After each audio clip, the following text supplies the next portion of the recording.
Hey guys, Rebecca T. Dickson, call me Becky. I'm back with today's installment of 60 Seconds to Success. We're talking about one word today. It's the word can't, which really gets on my nerves. So let's start with a quote from Bugs Bunny. Ready? Shh, I'm about to defy you. It's the first thing that I taught my kids when we invested in Looney Tunes, right? Hey, everybody who just hopped on. Emma, Frank, Mandy, all these beautiful faces. I love it. We're talking about the word can't. Can't. It's a dare, as far as I'm concerned. But a lot of people believe that it exists, like it's actually something that's true. Here's what successful people never say. I can't. It just doesn't happen.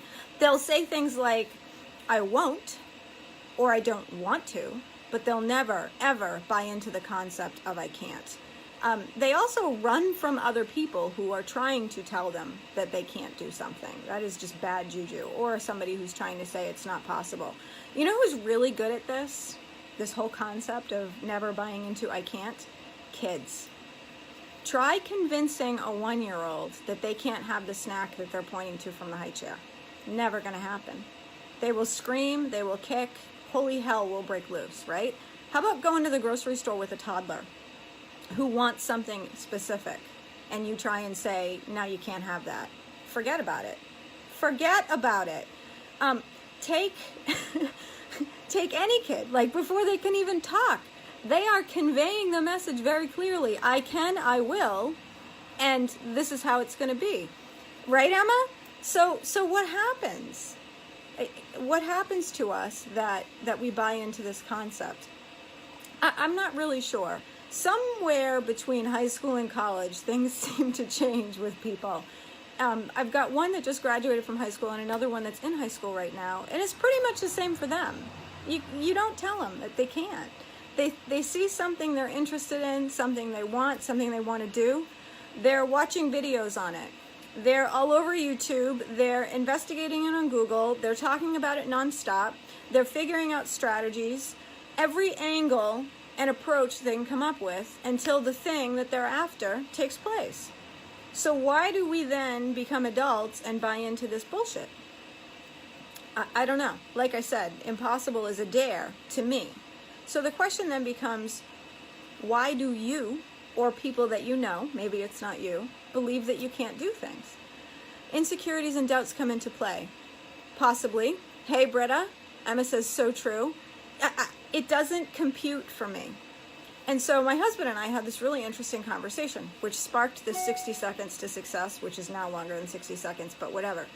And we had this conversation about he sees a tenacity in me when it comes to the things that I'm after. Hi, Mira.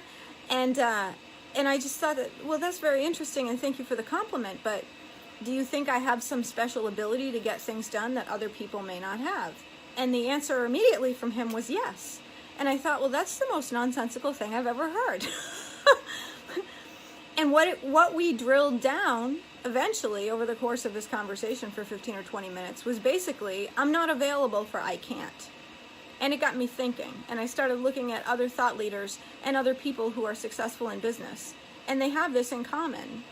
We're just not interested in what other people believe cannot be done. We were given an idea, it inspired us, it made us feel good, we're going for it. So whatever it is that you think you can't do, this is today your invitation to re-examine that. Is it simply that your friends and your spouse don't understand and you don't have support? Is it that maybe you don't know how yet? Because that's just a temporary obstacle. You go and find information or people that can help you. Or do you truly believe that it's not possible? Whatever it is that you want, you can be, do, and have it. You can. You can. I can't say this often enough. There's a wonderful quote from a woman named Sandra Kring.